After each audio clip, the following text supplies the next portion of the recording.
Agar Osiyo Kubogini yutgani kelgan bo'lsa, bu tarkib bilan Osiyo Kubogini yutmaymiz. Mana hozir ham aytaylik. Men o'ylayman Abduqodir ham juda ko'p bu turnirda xulosa qilish kerak, juda ko'p narsani. Chiqqani bo'ldi, shu yetadi, mana hech narsa kutmadim degan gaplar aytilyapti. Biron bir yurtda terma jamoa jahon chempionatiga ketayotgan paytda Jazoir ham unaqa demagan bo'lsa kerak. Bizga 5 ta himoyachi nima kerak? Agar 11 ta gol o'tkazadigan bo'lsak. Terma jamoani yoshartirish kerak, yoshlar orasida talantli ko'p degan gap ishlamaydi bunaqa turnirlarda deyishadi.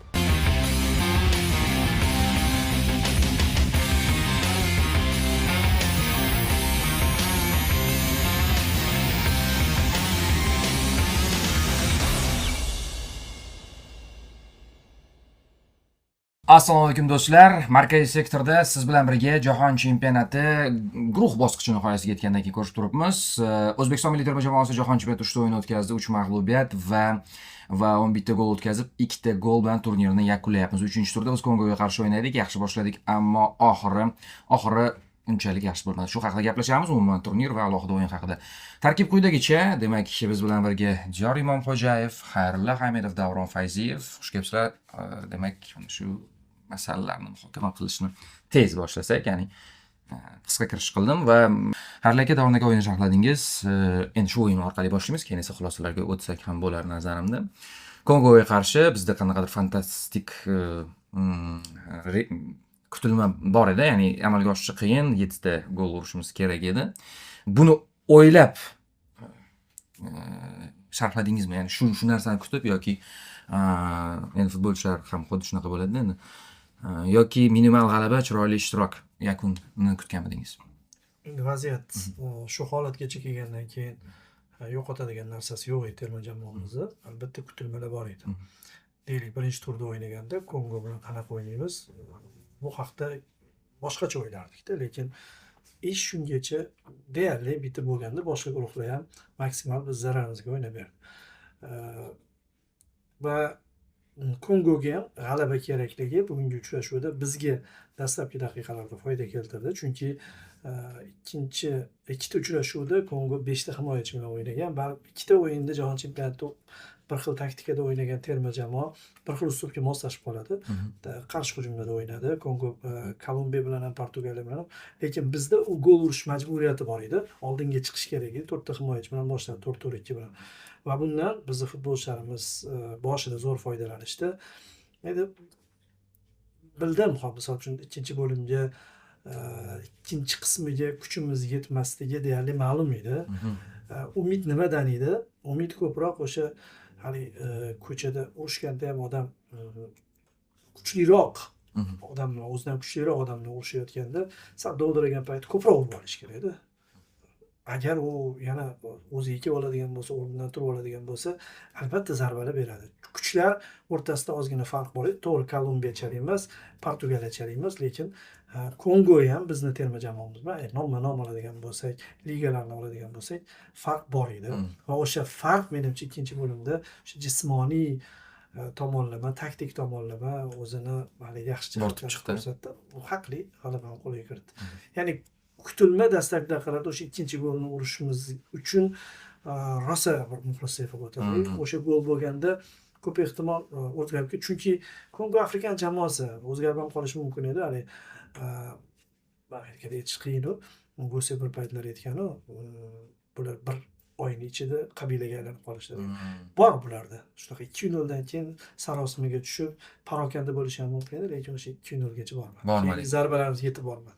Chindan ham shunaqa bo'ldi. Davron aka, tarkib e'lon qilindi va o'zgarishlar bor edi yana. Faqat endi farqli o'zgarishlar. Mana shu tarkib e'lon qilinganda nimalar sizni e'tiboringizga tushdi? Biz masalan ajablantirdi yoki nima kutgandingiz u narsa yuz bermadi? Yo'q, juda ajablantirmadi. Qaytangi ko'pchilik taxmin qilganda, o'zimiz ham bir xayoldan o'tkazdik, o'zaro suhbatlashganda ham bu mavzuni ko'targandik. Agar shu rotatsiya uslubida ketadigan bo'lsak, Botir Ergash tushsa kerak yoki bo'lmasa Jamshid Iskandarov tushsa kerak. Umar Ishmurodovni ham qo'yib qolishi mumkin himoya chizig'iga yoki yana 4-tushmagan o'yinchimiz O'lmasaliyev uni ham tushirib qolish ehtimoli bor edi. Ularni birortasi maydonga tushgani yo'q asosiy tarkibda, ya'ni surpriz bo'lmadi aslida, chunki bugun oldingi o'yinga qaraganda o'zgargan futbolchilar, undan oldingi o'yinda tushgan futbolchilarda. Ya'ni Mix shu bo'lib ikkita o'yinning orasidagi rotatsiyadan kelib chiqqan 3-tarkib bo'ldi. Hech qaysi pozitsiya, misol Doston birinchi o'yinda zo'r qo'shilgan edi, asosiy tarkibda yomon o'ynamadi boshlanishida. Deylik, anaqani Hojiakbar Alijonov o'tgan uchrashuvda chap qanotga tushirildi. Shunda fikrlar yangradiki, yo tushsin, lekin o'ng qanotga, o'zini qanotiga tushdi. Keyin ko'pchilik bari tajribaga urg'u berildi deyildi-yu, lekin bu yerda o'sha Behruz Karimovda sal jarohat borligini ham inobatga olish kerak. Birinchi o'yindan keyin jarohati bor edi. Uni tiklashdi. Ikkinchi o'yinni to'liq o'tkazgandi, lekin o'sha baribir yuklama tushgandan keyin hali to'liq tiklanmagani ma'lum bo'ldi. Shuning uchun risk qilishni, masalan, o'ynasa o'ynab berardi, ammo jiddiyroq jarohat olishi mumkin edi. Menimcha shuning uchun anaqani tanlashdi. Keyin oldingi o'yinga nisbatan Mazgavoy qaytdi deyishimiz mumkin. Hamrobekov yana zaxirada boshladi. Kim yana? O'rozovda. O'rozov, ha, mana shu qaror qaysi ma'nodaki, O'rozov o'zi uchtaning markaziy chapdagisi-yu, chap qanotdagisi. U Rustam Ashurmatov pozitsiyasida o'ynaydigan futbolchi. Rustam qoldi, o'ngga o'tdi. Abdulla Abdullayev tarkibdan chiqib ketdi. Abdullada jarohat bor yo'ligi haqida menda aniq konkret ma'lumot yo'q, katta ehtimol bilan jarohati yo'q. Shunga surpriz emas-u, bitta-ikkita kutilmagan darvozabon masalasida o'sha ikkinchi uchrashuvda Ne'matovni tushirganidan so'ng o'zi ma'lum bo'lib borayotgandiki, Kannavaroning assistenti, darvozabonlar bilan ishlaydigan assistenti, demak, Ne'matovga nisbatan ishonchi ko'proq.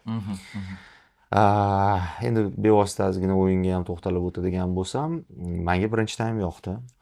Chunki agressiv boshladik. Erta pressing bilan Eldor, Abbos, Doston, o'sha Kongo futbolchisining oyog'iga to'p kelib tushishi bilan kamida ikkitasi yopishib, umuman bo'shliq berishmadi, zonalarni yopib tashlashdi. Hali box to box futbol o'ynashdi. O'sha uslubda o'ynaganimizda futbolchilarning o'zi maza qilib harakat qilayotgandek tuyuldi menga. O'sha uslubda o'ynayotganimizda bitta gol urdik hisoblanmadi, yana bitta gol urdik hisoblandi, hisobda oldinga chiqib oldik, birinchi taym zo'r o'tkazdik. Va negadir butunlay teskari ikkinchi taym o'tkazdik. Ya'ni oldinda to'liq bo'shliq berildi Kongoga, to'p sizlarga deyildi. O'zimiz pastroqqa tushdik va kutib olish. Kongo nima qildi? To'p bilan muomala qilishni boshlagandan keyin o'ziga bo'lgan ishonchi tobora oshib ketdi. Va uzoqlardan ham tepishni boshlashdi, kombinatsion o'yin qilishni boshlashdi va sekin-sekin o'zini o'sha sozlamalarini to'g'irlab olishdi. To'psiz o'ynagan payt ular hech narsa qila olmayotgandi. Keyin ular yutsa chiqadi-yu, bitta gol farqi bilan yutsa chiqadi. Ular risk qilib borini berib hujumga tashlandi. Biz risk qiladigan holatda emas edik. O'sha 1-0 ni xotirjam ushlab qolamiz degan narsa ko'rdim men ikkinchi taymda, lekin bu ishlamadi. Chunki o'sha bitta xatodan keyin hammasi butunlay o'zgarib ketdi. Ya'ni biz qo'shmoqchi bo'ldik, lekin Kongo allaqachon o'ziga ishonchi ortib ketgan edi. Va shu bilan o'yin butunlay o'zgarib, shu bilan biz ham B rejaga o'ta olmay qoldik. Rahmat. O'yin tasviri yaxshigina chizildi. Diyor aka, mana negadir degan so'z ishlatdilar va biz hali efir boshlamasdan avval o'zingiz ham aytib, biz 60 daqiqa zo'r o'ynadik dedingiz. Endi qo'shilaman, 60 daqiqa yoki umuman bir taym yaxshi ko'rindik. Bu natija ham aks etib turgandi. Shuning uchun uni tarafini bir balki izohlarsiz, balki yo'q, lekin menga muhimi so'ramoqchi bo'lganim ikkinchi qismi. Nima sabab bo'ldi? Negadir degan savolga Davron akaning izohlari sizda javob bormi? Esingizda bo'lsa, shu tarkib bilan Niderlandiyaga qarshi o'yindan keyin gaplashgan edik. O'shanda aytgan gapimda qolaman. Men uchun jahon chempionatida kutilmagan narsa bo'lmadi. Na hisoblar borasida, na boshqa narsa borasida. Men faqat bitta narsa so'ragan edim. Duh haqida gapirgan edim. Ko'pchilik kommentda ham yozib kelgan shu narsa bo'yicha. Biz faqat shundan yutqizdik. Faqat shundan yutqizdik. Misol uchun Eron terma jamoasini olaylik. O'yinlarni ko'rdik-a. Shu Eron terma jamoasini agar oxirgi 5 yillikda kuzatsak, quvib yetib kelib natijalarimiz oshishgacha o'tdik-da. Ya'ni Eron terma jamoasini oxiri yutishgacha bordik. Gol urishgacha bordik. Lekin Eron terma jamoasini agar o'yinlarga e'tibor beradigan bo'lsangiz, ularda ham chempionat to'xtab qoldi. Juda qiyin holatga yetib kelishdi. Eng ko'p nagruzka ham ularga tushdi. Bosim hamma tomonlama. Lekin xuddi ani 300 spartalik kino bor-ku, xuddi shunga o'xshab butun jamoani turib berishi bo'ladi-da. Bugungi hozir hayajonda, emotsional holatda alohida futbolchilarni sanashim shart emas. Lekin man aytishim kerak bu narsani. Kamida 5-6 ta futbolchimizni duhi u darajada emas. O'ziga bo'lgan ishonch bor-ku, ko'pchilik aytdi, biza toliqib qoldik degan fikr aytishdi. Men toliqib qoldik deb hisoblamayman. Eldor juda katta nagruzkani olib yugurdi, misol uchun. Abbos qancha harakat qildi. Hojiakbar Alijonov meni yaxshi ma'noda hayron qoldirdi. Ayniqsa birinchi taymda deyarli o'yin bermadi o'zini qanotida. Futbolchilarimiz jismoniy tomondan unaqa yengilmadi deyarli ko'p o'yinda. Hech qaysi o'yinda. Biza yengilgan narsalar uchala o'yinda ham faqat nuqtai nazardan bo'ldi. Agar bitta jamoada maydonda harakat qilayotgan 3 yoki 4 ta futbolchida o'ziga bo'lgan ishonch bo'lmasa, qiyin bo'ladi. Chunki mana hozir futbolda shunaqangi qilib qo'ydiki, zaxiraga olinayotgan futbolchi agar cho'zadigan bo'lsa, o'sha 10 sekunddan oshib ketadigan bo'lsa, bitta kam bo'lib o'ynaydi. 1 daqiqa rol o'ynayapti-da zamonaviy futbolda. 1 daqiqa bitta kam bo'lib qolish bu juda katta katastrofaga olib keladigan holat. Agar maydonda harakat qilayotgan 11 nafar futbolchidan kamida 3-4 nafarida hayajon bo'lsa, o'ziga bo'lgan ishonch bo'lmasa, bu o'ta qiyin narsa bo'ladi. Biza 3 chala o'yinni ham shuni evaziga yutqizdik deb hisoblayman. 3 chala o'yinda ham. Chunki meni nazdimda terma jamoa futbolchisi birinchidan doimiy progressda ketayotgan futbolchi bo'lish kerak deb hisoblayman. Birinchi navbatda. Ikkinchi navbatda terma jamoa futbolchisi yo to'g'ri pas berish kerak, yoki to'pni ushlab turish kerak-da. Agar ikkalovi ham aynan shu duh bilan bog'liq. To'pni ushlab turgan paytda mandaraj bo'lmasligi aynan duh bilan bog'liq narsa. Misol uchun alohida konkretni futbolchilarga nimadir deyishimiz hozir to'g'ri emas. Jahon chempionatida biz gol urdik, hattoki 4 ta gol urdik shakil, mayli ikkitasi hisoblanmaganda munosib qarshilik ko'rsatdik. Qaysidir daqiqalarda tengma-teng o'yna olishimizni ko'rsatdik. Lekin o'ziga bo'lgan ishonch men nega Eron bilan solishtirdim? Deyarli bir xil saviyadagi terma jamoalarimiz, Osiyo nuqtai nazarida. Lekin Eron istalgan jahon chempionatida istalgan terma jamoa bilan o'yna oladi-da. U xoh Argentina bo'lsin, u xoh Belgiya bo'lsin, u xoh Niderlandiya bo'lsin, ya'ni top terma jamoa bilan ham o'sha darajada o'yna oladi, yuta olmasa ham.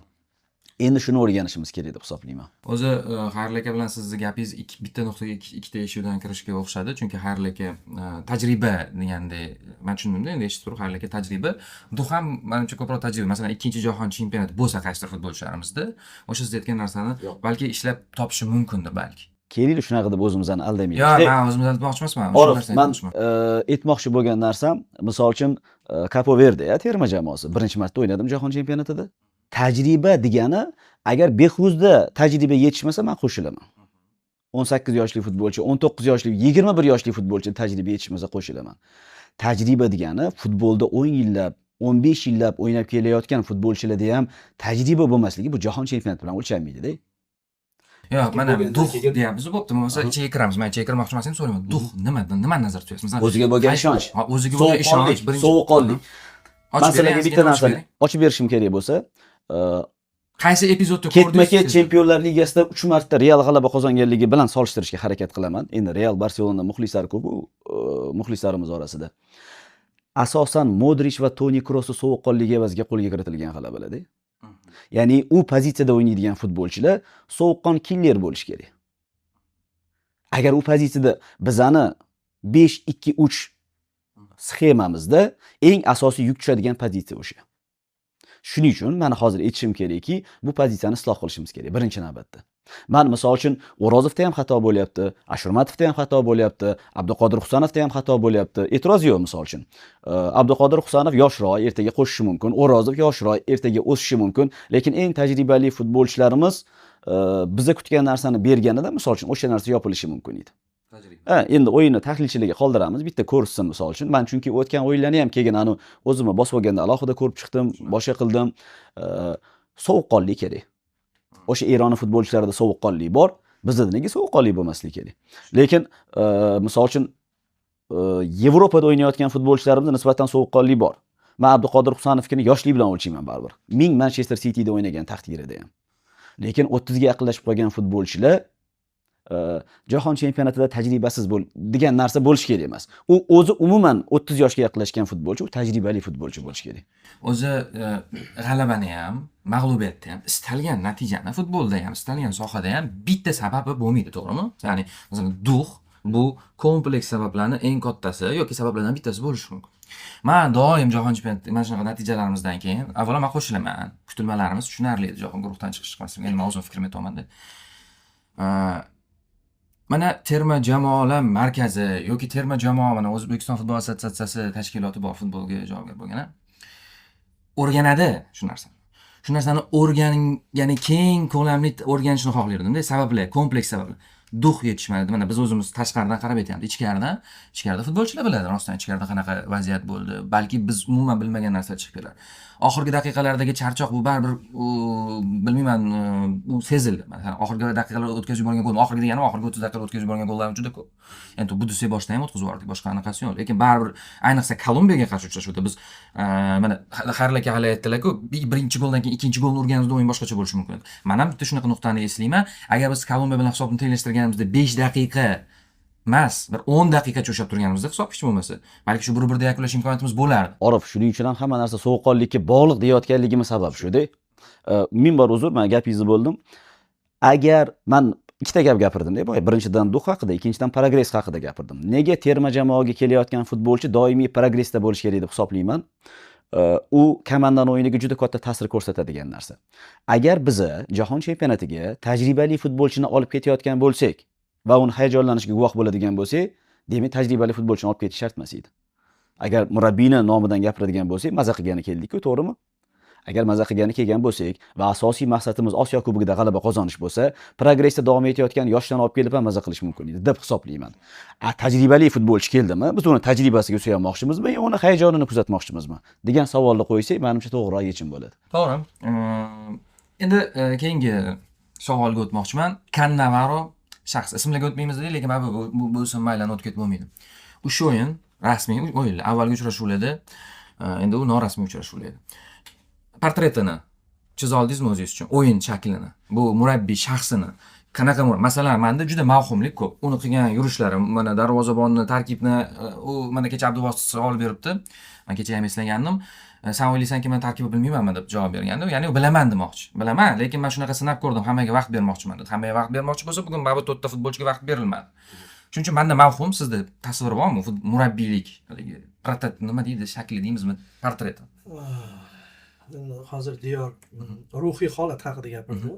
Ruh, ya'ni o'ziga bo'lgan ishonch, bu haligi maydonda qidiriladigan narsamiz, ko'rinmaydigan narsada. Endi ko'rinadigan narsalarni gapirsak, Fabio Cannavaro jamoani olgan paytida juda katta umidlar bilan olgan va ko'p ehtimol qur'a normal tushadi deb o'ylagan. Chunki bu yoqqa o'sha qur'ada kelgan paytida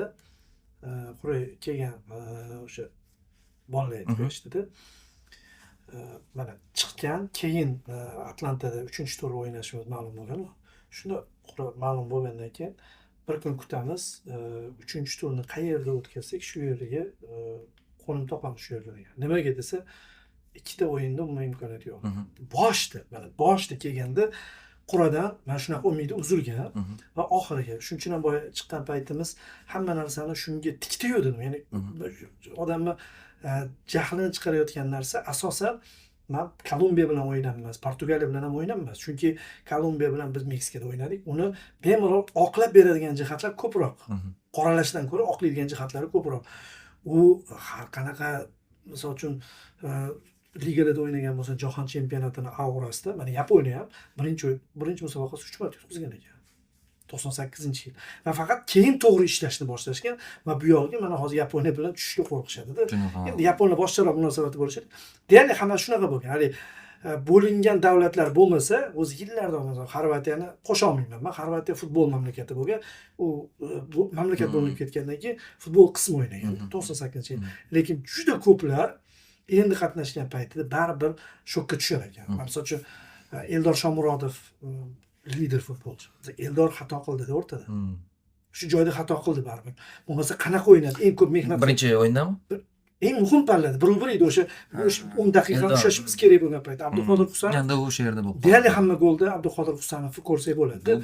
Demak, bu bor narsa. Bundan qocha olmaymiz. Faqat endi to'g'ri chiqarib olishimiz kerak-da bunda. Keyin Cannavaro hamma narsani Atlantaga tikdi. Atlantaga kelib joylashamiz dedi va Kongo biroz charchab kelishini hisobga olib, hatto Houstondagi o'yindan keyin darhol qaytdik hamda bu yoqqa. Ya'ni bir kun ham dam oltirmadi u yoqda. Shu ham Atlantada bo'lsin, shuni ko'proq tayyorlanamiz dedilar. Men shunaqa qilgandan keyin baribir murabbiy-ku endi javobgar bo'lgandan keyin shu joyda juda ko'p narsalarni ko'rsatish kerak edi. Ya'ni burilish joyiga qanaqa reaksiya berishini ham ko'rsatish kerak edi yoki bilish kerak edi o futbolchilarimizni mental holatini ham biladi-ku, bilaman deb gapirgan bo'lsa, mental holatini 1-0 dan keyin mana Davron kelamiz sharhda ham hali ko'ngil sezib sekin-sekin boraveradi shunga. Shu bekor himoyalanyapmiz degan gap bo'g'irdi-da.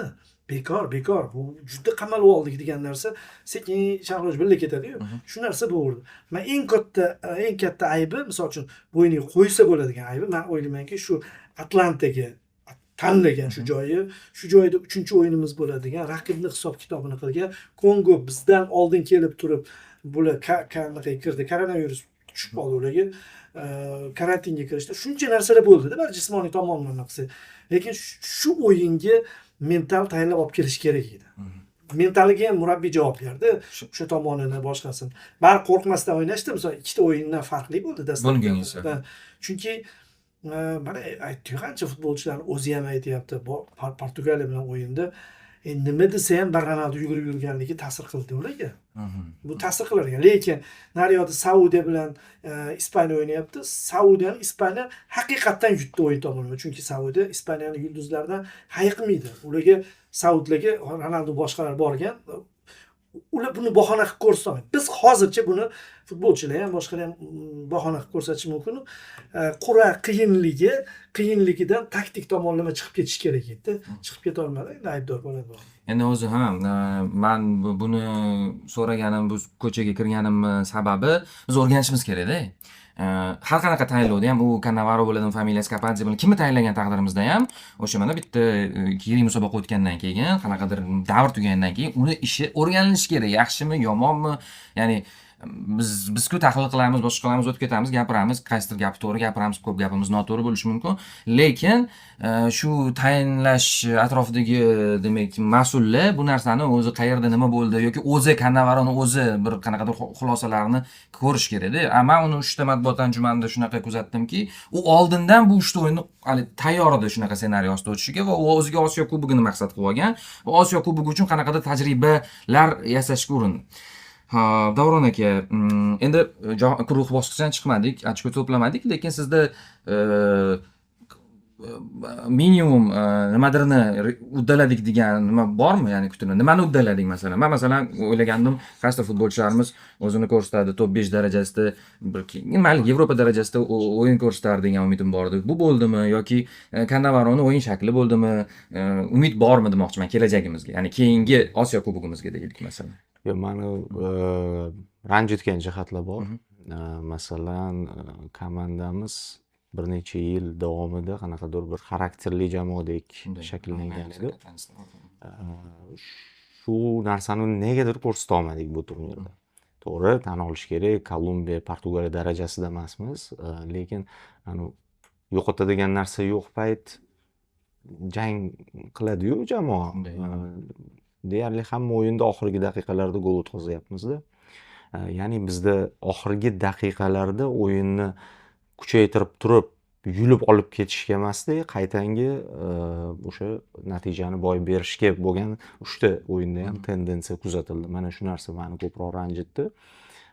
Negaki qanaqadir men balki ko'proq ishonib yuborgandirman bu jamoa potensialiga va bundoq o'ylab qaraydigan bo'lsak, saviyali futbolchilarimiz bor. Ko'p jamoalarda o'sha Cabo Verdeda ham, boshqasida ham taxminan shunaqa vaziyat. Ya'ni o'rtacha tarkib, lekin 2-3 ta top o'yinchisi bor. O'shalar tortadi. Bizda ham xuddi shunaqa bundoq o'ylab qaraydigan bo'lsak. To'g'ri, endi men bu Kongoda hammasi deyarli bir xil darajadagi o'sha xayrli metodlar oldingi dasturda bizda darajalar o'rtasida tafovut bor. Rostdan ham bu tafovut sezildi. Keyin o'sha minimum nima endi gollarga xursand bo'ldik, ammo buncha ko'p o'tkazib yuborishimiz kerak emas. Baribir ikkinchi raqamli jamoa bo'lib o'ynashimiz oldindan ma'lum edi. Baribir qaysidir o'yinlarda qaysi raqiblarga qarshi ikkinchi jamoa bo'lib o'ynashimiz ma'lum edi, lekin ikkinchi jamoa bo'lib o'yna olmadik. ko'p gol o'tkazib yubordik. Ya'ni o'sha minimum vazifa ham uncha yaxshi bajarilmadi. Shuning uchun men o'ylayman, to'g'ri gap, xulosalar qilinadi, hammasi tahlil qilinadi. Menimcha boshlab yuborilgan tahliliy ishlar. Endi bugun matbuot anjumaniga kirdik o'yindan keyin. O'sha yerda Fabio Cannavaro ham aytib o'tdi. Bu futbolchilarim uchun ham, o'zim uchun ham bu turnir katta tajriba bo'ldi. O'zimni endi qo'shdi, haqiqatda 3-da qo'shdi. Bugun shu gapni bugun aytdi, o'zim uchun ham va aytdiki, o'sha men futbolchilarim umuman ayblamayman dedi. Chunki ular oxirigacha harakat qilishdi. Endi bu gapda har xil ma'no bo'lishi mumkin. Ya'ni ular borini berishdi, bori shu. Yo bo'lmasa, borini berishdi, lekin nimadirlar o'xshamadi o'zimizning rejamizda. Shu endi yaxshi taassurot qolmadi. Hozir mana biz to'g'ri stadiondan chiqib o'zi mehmonxonalar ham yaqin ekan. To'g'ri shu matbuot anjumanidan chiqdik, piyoda shu mehmonxonaga yurib kelish emotsiyasida men hozir to'g'risi negativ yondashuvim bor va sovuq boshga balki o'ylab, to'g'ri tarix bo'ldi, chiqdik birinchisi degan narsalar o'sha Yaponiya ham, Koreya ham ilk jahon chempionati 3 ta o'yin yutqizgan. Bitta tomoni o'sha boya aytganim, men bu jamoa potensialini yuqoriroq deb bilaman. Bu ostiga chizganingiz yaxshi bo'ldi. Ya'ni rostdan ham biz o'yin tugagandan keyin chiqdik. Mana 200 metrda stadion va o'tiribmiz. Shuning uchun qanaqadir xulosalarimiz tugal bo'lmasligi mumkin. Lekin ba'zi narsalar tugal. Davor aka, sizdan ham so'ramoqchiman. Mana Cannavaro, siz mana duh masalasi, xayrlaka mentallik masalasini, Dorna aka potensial masalasini ko'tardi. Baribir hammasini u yoki bu qarasak, ozgina qismi yoki katta qismi murabbiyga tegadi. Siz Cannavaroni shu qanaqa murabbiy sifatida ko'rdingiz, ko'ryapsiz? Uy jihozlash sizdan, to'ldirish esa Media Parkdan. Offsaytga tushib qolmang. Original texnikalarni 0 so'mga xarid qiling. Pulini keyingi oydan to'lang. Media Park. Ba'zi lahzalar so'zsiz ham tushunarli. Ularni ko'zlar aytadi, yuraklar his qiladi. Qo'lda muzdek Flavis, ko'ngilda faxr. Chunki bugun O'zbekiston nomi dunyo maydonida yangramoqda. Flavis, faxr ta'mi. Men To'g'ri qarorlar qabul qilyaptimi? yo'q, qarorini hozir nima desa bo'ladi. O'zbekistonda shu futbolni ko'rgan misol uchun aytaylik, 5 million odam bo'lsa, 5 million murabbiy bor-da. Cannavaroni istagancha tahlil qilib chiqishimiz mumkin. Buni qoldiraylik. Chunki tanqid qilayotganlar ham ko'p, boshqasi ham ko'p. Do'ron aka hozir bitta yaxshi fikr aytdi-da. Yo bunisi, yo bunisi. Birinchisi, futbolchilarimizni hammasini aytmayman men. Men boyiga fikrimga qaytib turaman. 5-6 nafar futbolchimizni hurmat qilib aytaman men. Ko'pchiligi bilan yaqinmiz, boshqamiz hurmat qilib aytaman, bori shu rostdan ham. Shuni o'zimiz ham bilganligimiz uchun men boya birinchi podkastimizda aytdim. Men o'zi bundan ortiq natija kutmaganman jahon chempionatida. Bundan ortiq chiqmasligimizmi yo 11 ta gol o'tkazib borishimizmi? Men ham 11 ta gol o'tkazamiz demaganman. 3 yil o'yinda ochko olishimiz qiyinligini kutganman. Misol uchun, farq bor tarkiblarga qaraganda. Ya'ni boshida mana qur'a bo'ldi, tarkib tushdi misol uchun. Terma jamoamizga nomzod taxminan bir 30 ta 40 ta futbolchini bilamiz. Nom-nom bilamiz. Shuni qanaqadir 3 dan 1 qismini ko'radigan bo'lsak, bu terma jamoa bilan raqobatlashib bo'lmaydi. Futbol 90 daqiqa davom etadi deymiz-ku. Cannavaroni xattadir chizgilari ko'ringan joyi bor. Bugun 50 minut ko'rindi. Portugaliya bilan o'yinda qanaqadir o'sha gol urganimizda yoki Kolumbiya bilan o'yinda oxirisida qanaqadir 5 minutli, 10 minutli, 15 minutli epizodlarda nimadir ko'rinyapti. Ya'ni bu degani terma jamoamiz butkul kuchsiz yoki butkul dovdir komanda emas-da. Ya'ni terma jamoamizning o'yini bor. Lekin buni o'sha futbolchilar shunaqangi narsani tushunish kerakki, futbol 90 minut. 15 minut zo'r o'ynagan bilan, 30 minut zo'r o'ynagan bilan futbolni yutib bo'lmaydi-da. Agar 90 minut shunaqa o'ynasak, u boshqa gap. Ya'ni bor ekan-ku o'yinimiz. Meni bugun sal xursand qilgan jihat bor, to'g'risi. Men hozir o'yindan keyin men ham sovuq kallaga juda ko'p ishimda negativ ko'payib ketyapti. Lekin xursand qilgan, umid beradigan narsa shu boshli 50 daqiqalik o'yinimiz. Zo'r o'ynadik. Menga juda yoqdi-da o'yinimiz. Himoyalanish hamma boshladi. Lekin keyin yana sekin tushishni boshladik. O'sha narsani yo'qotib. Shuning uchun men xohlardimki, shu murabbiyning ishida. Murabbiyning ishida. Bemalol aytsa bo'ladigan narsa. Murabbiy tomonidan berilganda himoyaviy. Men xohlardim Osiyo Kubogigacha qanaqadir 5-6 ta futbolchi jahon chempionatini ko'rdik, katta musobaqalarni ko'rdik. Vaqtida ketishni ham bilish kerak. Ya'ni o'rniga potensial nomzod futbolchilar ham bor. Cannavaro agar shuni ustida ishlaydigan bo'lsa, bu hop-hop. Agar Osiyo Kubogini yutgani kelgan bo'lsa, bu tarkib bilan Osiyo Kubogini yutmaymiz. Mana hozir ham aytaylik. Chunki Osiyo Kubogida ham kim bor? O'sha Yaponiya bor, to'g'rimi? O'sha Eron bor. O'sha Koreya bor. Koreya birinchi o'chirda Chexiya bilan qanaqa o'ynadi birinchi o'yinda, misol uchun. Avstraliya bilan o'ynashimiz mumkindir, misol uchun. Jahon chempionatlarida ular har doim yaxshi o'ynagan. Agar shu komanda bilan o'ynamoqchi bo'lsak, Osiyo Kubogini ham yutmaymiz. Yo'q, yaxshi. Progressdagi futbolchilar, o'sib kelayotgan, yosh, qo'rqmaydigan, oyoqdan o't chaqnab turgan 5-6 ta futbolchini tarkibga qo'shish evazigagina oldimizda ikkita FIFA kuni bor, bittasi katta o'zgargan, taxminan 6 dona o'yinimiz bor. Hozir shunaqangi situatsiyadamizki, men aytib ketishim kerak, ya'ni buni Cannavaroni oqlayapti, oldini olyapti deb o'ylamasin hech kim. Butkul unaqa fikrdan yiroqman. Shunaqangi epizoddamizki, murabbiyni ham almashtirib bo'lmaydigan joydamizda hozir. Almashtirib tashlashdan ajablanmayman. Balki, aytmoqchi bo'lganim, yomon, chunki ikkita FIFA kuni qoldi-da. Shunisi bor. 2 dona FIFA kuni qoldi. Hatto misol uchun 1 yil bo'lganda ham boshqa gap edi. Lekin almashtirib tashlasa ajablanmayman, xafa ham bo'lmayman. Hech qanaqa anaqam yo'q. Lekin juda taqalib qolganmiz-da. Ikkalamiz bilmaymiz-da. Men aytmoqchi bo'lgan fikr shuki, mana shu komanda, butkul komandani hurmat qilib aytaman. O'yinidan xafa emasman, shuni kutgan edim deyarli, lekin bu komanda Osiyo Kubogini yutmaydi. Ha, gap shundaki, Diyor aka, gapingiz to'g'ri bo'lishi mumkin, men qo'shilishim, ko'pchilik qo'shilishi mumkin, lekin futbolda futbolchilar o'zini o'z terma jamoaga olib kirmaydi. Nazarimda. Hamma gap murabbiy olib kiradi, uni. E'tiroz yo'q. Shu nuqtai nazardan unga e'tirozimiz bor. Agar misol uchun katta ehtimol bilan Katani shu jamoada bo'lganda ham bir ikkita tarkibga qo'shilmagan futbolchilarni hisobga olmasak, Kastyak shu kelardi-da baribir. Kapadzeda ham shu kelardi. Kapadzeda ham Kastyak shu kelardi. Agar biz nimagadir erishmoqchi bo'lsak, progressdan o'tib regressga qarab ketayotgan ular terma jamoaga juda ko'p mehnat qilishdi. Ular o'zbek futboliga juda mehnat qilishdi. Ular qahramon, ular jahon chempionatiga olib chiqishdi. Ketadigan vaqt bo'lgan futbolchilar borligini tan olishimiz kerak va qo'rqmasdan aytishimiz kerak. 5-6 ta bu ko'p deb o'ylayman. Bitta jamoa shakllangan jamoa uchun 5-6 to'g'ri hozir emotsiyadamiz hammamiz. Misol absolut 3-4 taga tushardi. Yo'q, 5-6 tachi qanaqa desa bo'ladi, to'g'ri aka. Bir 15 ta 20 talikdan olsak, agar turli pozitsiyalardan bitta-bitta qilsak, siz ham san olasiz. Men shunchaki kelgu deyilishi boy farqlarni qolib yozib o'tirib, 2 yilda tug'ilgan futbolchi bor ekan. O'zi buchi, bu misol uchun Erondan ham 30 dan oshgan. yo'q, mana Eronni boya misol keltirildi-yu, Eron bizdan ancha yoshi katta, o'rtacha yosh. Men yoshga qaramayapman hozir. Yoshga qaramayapman, chunki Eldor ham yoshi nechiga kirdi hozir? 95-yilmi Eldor? 31. Lekin Eldorda men hali progress boshlangan deb hisoblamayman-da. Bugungi regress boshlangan deb hisoblamayman. Bugungi o'yinda eng yoqqan futbolchilardan bittasi Eldor bo'ldi menga. gap yoshda emas. Eng yaxshi o'yinchi bo'ldi. Misol uchun agar u 35 yoshda bo'lsa, 35 yoshda bo'lsa ham agar u o'ynashda davom etayotgan va foyda keltirayotgan bo'lsa, men o'shanga zaman. Mana yosh nuqtai nazardan aytmadim demoqchiman. Ha, murabbiylar boshqacha fikrlayotgan, chunki 3 ta 4 ta murabbiyni shu boradagi fikrini eshitganman-da. Terma jamoani yoshartirish kerak, yoshlar orasida talantli ko'p degan gap ishlamaydi bunaqa turnirlarda deyshadi.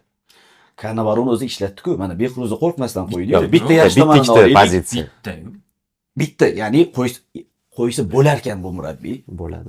Agar bo'ladigan bo'lsa, misol uchun, mana sal ochiqroq gaplashamiz. Albatta, o'zi tayanch zonaga misol uchun, mana endi Superliga nuqtai nazaridan keladigan bo'lsak, baribir asosiy kastak kuchi bor. Eronga ketgan futbolchilar qo'sha olmadi. To'g'rimi? Tushib qolishdi bor ko'p jihatdan. Sardor Bahromov bo'lishi mumkin, u boshqa bo'lishi mumkin. Kerak bo'lsa Azg'aniyev eski pozitsiyasiga tushirib o'ynatishi mumkin.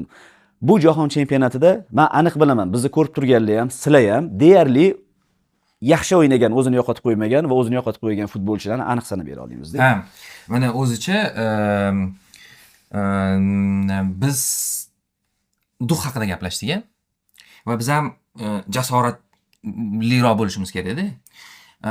Endi nima desam ekan, ismlar aytilmaguncha qiyin tushuntirish.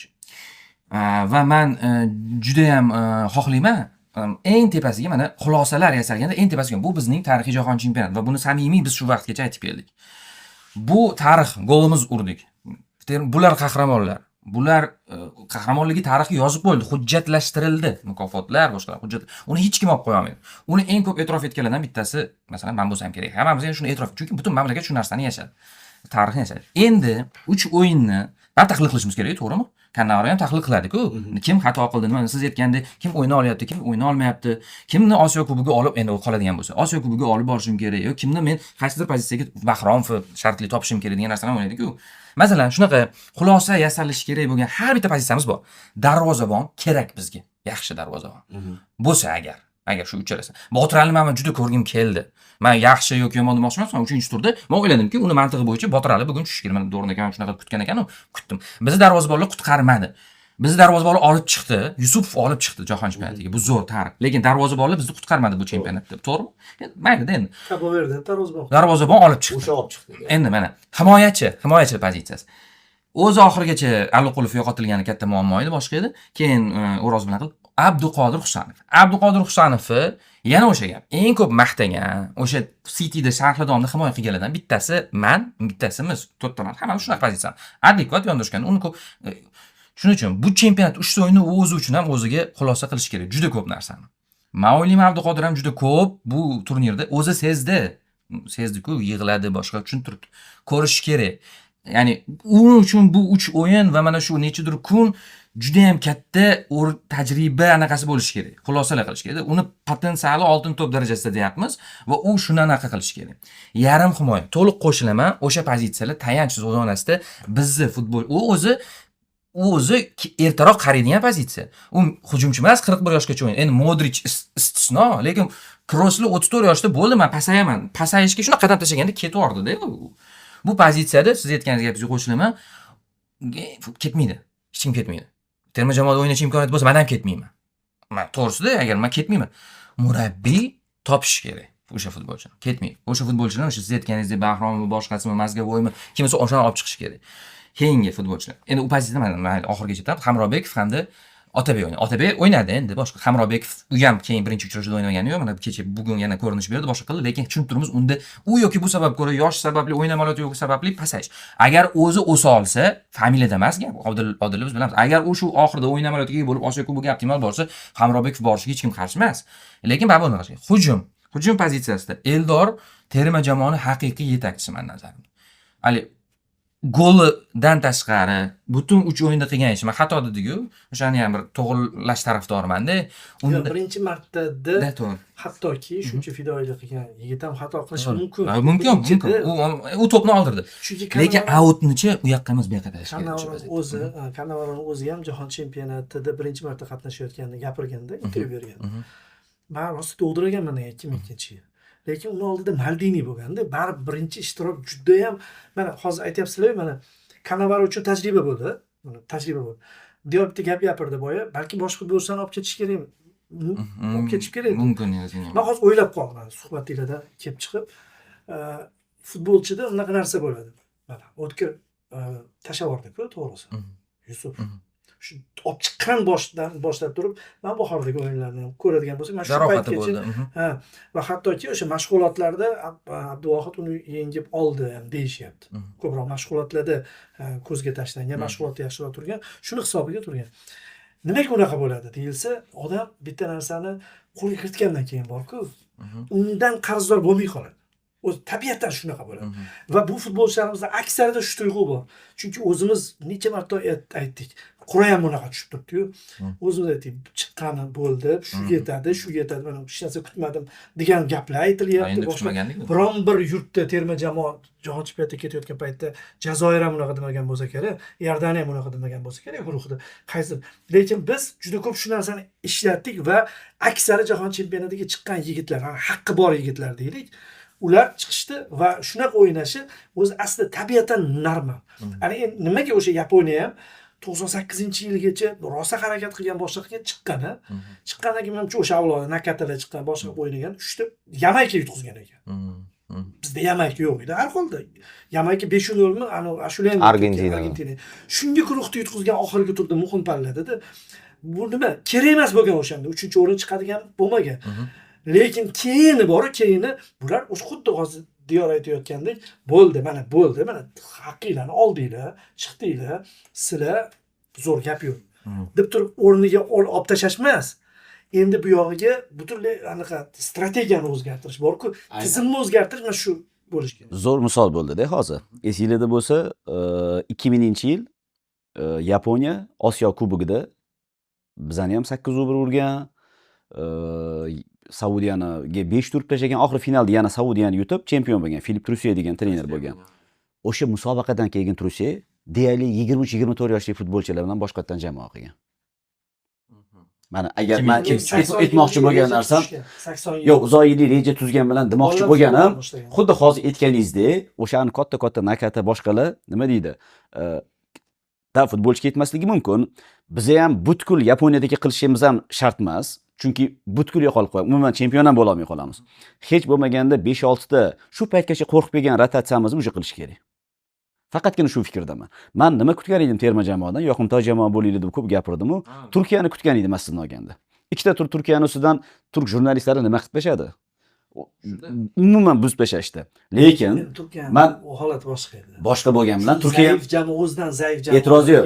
Misol, agar gap shu haqda ketayotgan bo'lsa, Turkiyani hozirgi avlodiga birinchi marta jahon chempionatida o'ynadimi? Endi ular o'ynaganda baribir. Yo'q, jahon chempionatida birinchi marta o'yin. Bu avlodi bu avlodi birinchi marta o'ynadi, ular ham jahon chempionatida, lekin tarkib kuchli. e'tiroz yo'q. Lekin nima kutgan edim demoqchiman? Biz yutardik. Yo'q, Turkiyani ikkita o'yinda yutqizganda ham, to'g'ri, turk jurnalistlari umuman boshqa narsa kutgan. Menga Turkiyani o'sha ikkala o'yin ham yoqdi-da. Mana 3-o'yinda mezbon AQSh ham urdi. Omad ham kelmasligi mumkin-ku. Nechta moment urmadi turklar. Lekin turklar olib borib keldi. Lekin biza jamoamizdan aslida o'sha narsani kutgan edik. Mardonavor o'yin ham yutqazishni kutgan edik. Portugaliya bilan butkul anaqasiz qoldik.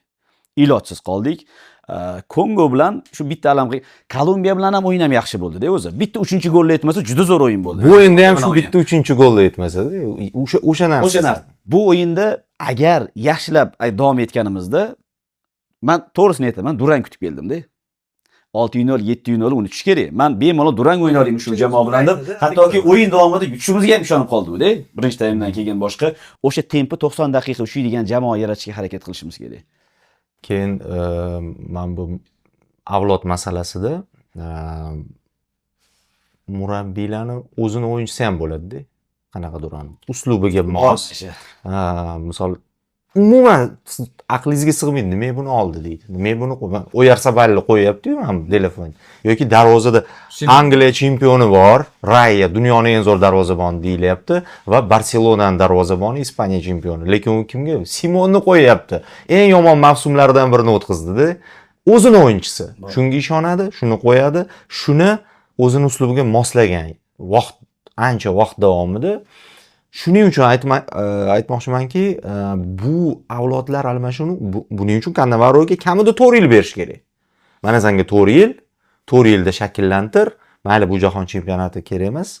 Keyingisiga bizga kuchli, yosh, progressiv jamoa qilib ber degan maqsad qo'yilsa, ha, bu yondashuv to'g'ri, lekin unda vaqt yo'q. U hozir jahon chempionati o'ynash kerak, hozir Osiyo Kubogi o'ynash kerak. Shuning uchun hozir birdaniga avlodlar almashish keyinroq. Lekin o'ylashimcha Osiyo Kubogiga bunaqa demaganimiz to'g'ri. Osiyo Kubogigacha kelgan muddatdan Osiyo vaqti bo'ldi. Misol uchun Katanetsi jamoasi ham Osiyo chempionligiga juda ishontirdi-da. Hattoki o'sha oxir Qatar bilan o'yingacha kamida 6 ta 7 ta asosiy futbolchimiz chiqib ketib, himoya butkul qolmaganda ham Katanes u duranggacha olib borib berdi-ku. Keyingi Osiyo Kubogida baribir kuchga majburmiz. Keyingi Osiyo Kubogida u maza qilinglar, men yengaman, hali bilmayman degan gapni umuman eshitish kerak. Bu Osiyo Kubogida shuni kutamizmi? Endi o'zi ham ongli ravishda tushunib turgan bo'lsa, tushunsinki, mana Yaponiyaning o'yinini ko'rayotgandir, Avstraliyaning o'yinini, Koreyaning o'yinini ko'rayotgandir. Kannavaroga savolda. Shu jamoasi Osiyo Kubogida g'alaba qozonishiga ishonsa e'tiroz yo'q. O'zi Osiyo futbolini aniq qilishimiz kerak debdi-ku, ya'ni. 4 ta himoyachiga o'tishimiz kerak bor. Mana shu hayron qoldim. Buni o'zgartirsa bo'ladi. Misol uchun mana ko'pchilik ishlamayapti-da, ko'p ham. Jamshid Iskandarovni nima tushirmaydi deydi-ku ko'pchilik.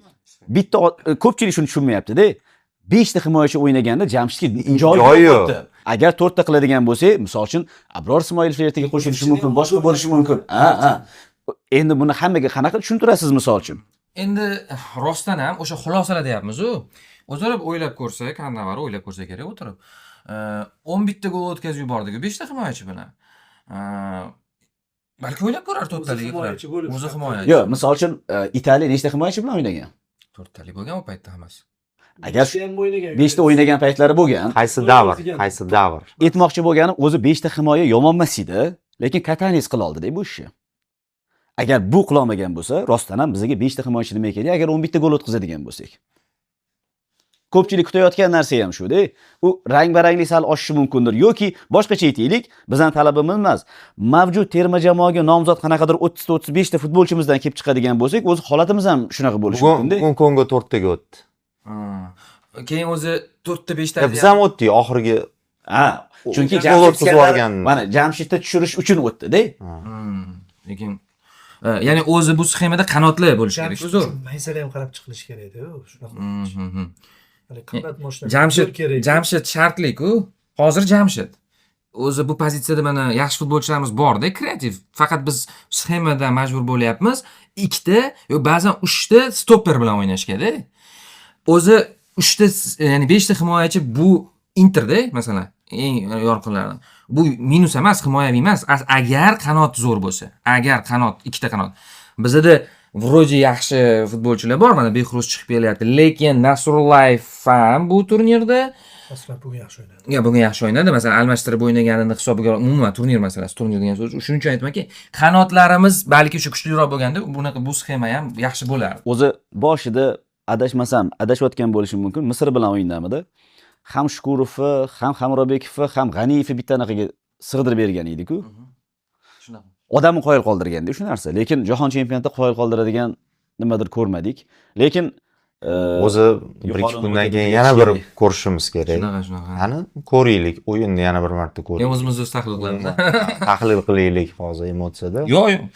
Men qanaqa emotsiya bo'lishidan qat'iy nazar bu uchrashuv, ya'ni bu o'yinlar tarixiy ekanligi, golimiz, bular qahramon ekanligidan tashqari albatta keyingi qadam tashlashimiz uchun xulosalar, xato kamchiliklarimiz ko'rib chiqilishi kerak deb hisoblayman. Ya'ni biz o'shaning ustiga keyingi qadamni qo'yamiz. Buni bir faqat tarixiy deb o'tib ketsak, juda qiynalamiz Osiyo Kubogida natija qilishga. Shuning uchun Doron aka fikriga qo'shilaman. Hali Toshkentda ham studiya bo'ladi. Hali jahon chempionati davomida yana bir ko'rishamiz. Menimcha qaytganimizdan keyin Messi jarima zarbasidan gol urdi. gol urdi, mana 6-golni bo'ldi. Tabriklaymiz, qutlaymiz. bitta narsa, bugun futbolchilarni nomma-nom sanamadik. To'g'risi xohlamadigan bu narsani. Men o'sha terma jamoada o'ynagan har bitta futbolchining qo'lini siqib chiqishni istardim, rahmat etib. Baribir O'zbekiston ko'p narsaga erishdi. Aytganimizdek, katta komanda bo'ldik. Osiyo Kubogiga ham liderlar qatorida boramiz. Jahon chempionatini ko'rgan jamoa qatorida boramiz. Shuning uchun ham yigitlarga rahmat. Endi bundan keyingi tahlillar sal anaqaroq bo'ladi baribir-ku. Baribir jahon chempionatini ko'rdik. Bunaqa narsa kerak edi. Bayram baribir bo'ldi. Yaxshigina bayram. Butun O'zbekistonni qanaqadir his qilib yurdik-da. Butun O'zbekiston shu bilan yashayotganini sezib turdik. Bari shu jamoa shunga erishdi. Oldin chiqishni xohlardik-ku, Davron aka. Ungacha o'zimiz ham bilmaganmiz. Juda katta voqelik ekan. Juda katta voqelik bo'ldi. Bitta narsani to'g'ri aytibdi lekin Kannavaru, jahon chempionati umuman boshqa daraja. Buni faqat borganda biladi komanda degan gapni aytdi, lekin o'zimiz ham shunaqa biz shuni yengib o'ta olmadik. Chunki mana masalan Amerikaga birinchi marta kelsa odam hozir hamma tomonlama o'rganib chiqishi mumkin. YouTube orqali o'rganadi, Wikipedia orqali bunaqa qilish kerak ekan. Lekin betga kelib albatta nimadir xatolarga yo'l qo'yadi. Yo'lni adashtirib qo'yadi, hujjatidan kamchilik chiqadi, qanaqadir vaqtlarni, lokatsiyalarni adashtirib qo'yadi. Joyida keyin ozgina 1-2 haftadan keyin tushib oladi. Shunaqa shu bo'ldi. ritmga. Shunaqa bo'ldi. Biz shu xatolar bilan o'tkazdik birinchi turni. Baribir rahmat hammasiga. To'liq qo'shilaman. Hissiyotlarga rahmat. Ha. Gol urdik, bosdik, Bugun zo'r. gollar Turnirning urdik. chiroyli gollarini bittasi kiritildi. Wow. Ya, yaxshi gol azdiki ham hisoblanganda, Dahshatda pas qarang. X-chiz pasi. Men o'ylayman, kiradi bu highlight yo'q, turnir. jamoamiz butkul yo'qolib qolmadi. O'zini ko'rsatdi, boshqa qildi. Ko'paytirishimiz kerak. Kolumbiya bilan o'yinning birinchi taym, ikkinchi taymi, Kongo bilan Kongo bilan o'yinning birinchi taymi. shuni olish kerak. Mana shu o'yinni birlashtirib, Portugaliya bilan o'ynash kerak. shu o'yinni har bitta Osiyo Kubogining har bitta o'yinida shu o'yinni ko'rsata olsak bo'ldi bizga. Ha, Portugaliya bilan o'ynashni unutish kerak. Bo'ldimi shunaqa o'yin? Xo'p, demak do'stlar, ana shu nuqtada keyingi tahlillarga ham joy qoldirgan holatda xayrlashishimiz kerak. Men Diyor akaning gaplariga qo'shilaman. Har bitta futbolchiga endi men ismlarini ham ishlatdim, lekin baribir uni orqadan aytaman. Minnatdorlik bildiramiz. va rostdan ham tarix yaratishdi yana bir marotaba. Chiqishdan tashqari ular jahon chempionatini yashashdi, o'ynashdi va bu hali ko'p eslanadi. Rahmat Diyor aka, Haril aka, Davron aka. Va oxirida Eron ham, Koreya ham ketdi, chunki boya kutganimizda Jazoir bilan Avstriya durang bilan o'ynayap bo'lyapti. Biz olib ketdik, alamimizni oldikmi? Koreya bilan Erondan. Yaxshi pozitiv narsalar bo'ldi. Qilgan ishimiz shu bo'ldi. Amirlikdan yillar davomida degan 34 yil degan filmda faqat Amirlik-ku. Shuni uyda alamini oldik. Men ikkalasini o'zimiz bilan olib ketdik. Quruq ketmadik. Eslatib o'taman, demak, Markaziy sektor podkasti bosh homiysi Agrobank. Biz Agrobank darvoqe jahon chempionati translyatsiyasi bosh homiysi. Jahon chempionati davom etadi, eng zo'r joylar endi boshlanyapti. Ya'ni play-off, hali biz nimalarni ko'ramiz, nimalar kutyapti bizni mavhum, lekin albatta qiziqarli voqealar yuz beradi. Yanaki biz Yuda universiteti bilan hamkormiz, homiylarimizdan biri. Shuningdek, biz Media Park bilan ish olib boryapmiz va Flavis brendi bilan hamkorligimiz bor. Rahmat barcha futbolchimizga, shtabga, federatsiyaga va Osiyo Kubogida bundan kuchliroq jamoani va maqsadli jamoani, chempion jamoani, har holda o'yin nuqtai nazaridan, natija o'z yo'liga, o'yin nuqtai nazaridan chempion jamoani kutib qolamiz. Barchaga rahmat.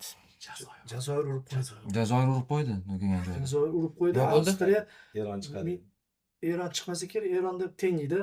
Eronda teng Eron chiqadi. Jazoir. Chiqadi, Eron- qag'ash. Avstriyada -1. Uy, tugadi. Bo'lmasa mashtini ham qo'yish kerak ko'rsatuvga. Boyiga. Lekin tabiiy bo'ldi, yaxshi bo'ldi mana shu. Yo'q, gaplashamiz. Kelishmadi. Kim kelishmadi? Ular kelishmadi. Ha, kelishmaslikka kelishishgan-ku ular. Oxirida Avstriyada -1 bo'ldi. Mahrez uribdi. Voy. 90+3-daqiqa. Kinoyu. O'zi 2-2 qilgan ekan Mahrez Zabitseri. 3-2 bo'ldimi hozir? 3-2 qilib Boya bir-biriga. Jazoir anaqada chiqyapti. Afrika Yoqimtoy jamoa o'zgardi. 6 ochko bilan chiqib turibdi. Argentina 9 ochko bilan Avstriya hozir uxlaydi. Oho, ranglik. Rangni ko'zi Rangi Sensatsiya bo'ladi degmi? Bielsa ranglik raso bo'lib ketdi. professorlik qanday? Yo'q. Gali 3-3. Eron qoldimi shunda? Eron qoldi. Avstriya. Yo'q, kelishibdi. Baribir. Nima o'ylovdinglar? Eron qoldi degan qolib ketdi. Bunaqa ham kelishsa bo'ladimi? 90+larda. Kerakda Avstriya qolib ketayotganini biladi-ku. Voy. Mana jang shunaqa bo'ladi. Bu xarakter yo'q menda. Ranglik. Biz 10 minut haqida gapirayotgandik, 1 minutcha bor. Kim ranglik taqib qoldi? Kechira Bielsa ko'rdinglar, mana vaqtdan foydalanaylik, bir narsa gapirib turaylik. Kongo birinchi, 3-o'rin bilan chiqdi. Kongo, sanayman, 8 terma jamoa. Kongo, Shvetsiya, Gana, Ekvador, Bosniya va Gertsegovina, Paragvay, Senegal. Yo, hali tugamaganda holatda ekan va mana Jazoir 4 ochko chiqdi. Eron turibdi. Yo, mana yanglish. Senegal bo'ldi. Oxirgisi Senegal tugadi va mana endi bo'ldi. Eron qolib ketdi. Oxirgi Senegal. Jazoir bor. Epladik lekin. Xullas, zo'r bo'ldi bitta narsa. 4 ochko to'plagan 7 ta jamoa chiqdi. 3 ochko bilan chiqish o'zi fantastika edi. U juda qiyin edi. Qachondir yana keyingi jahon chempionatida bir ko'rish Kim kerak. 3 bilan chiqqan? 3 bilan chiqqan Senegal. Sajo mana. Unga ham Iroq yordam berib ham plyusda to'pladi. Juda plyus to'pladi. 5 klub tashladi. Uch to'plagan qizil kartochka bo'lib qoldi. 13-daqiqa. Zo'r suhbat bo'ldi. Rostdan ham bu issiq suhbat. Shuning uchun kamchiliklarga rozi bo'lasizlar va Toshkentda ko'rishguncha deb qolamiz. Salomat bo'linglar, hammaga omad.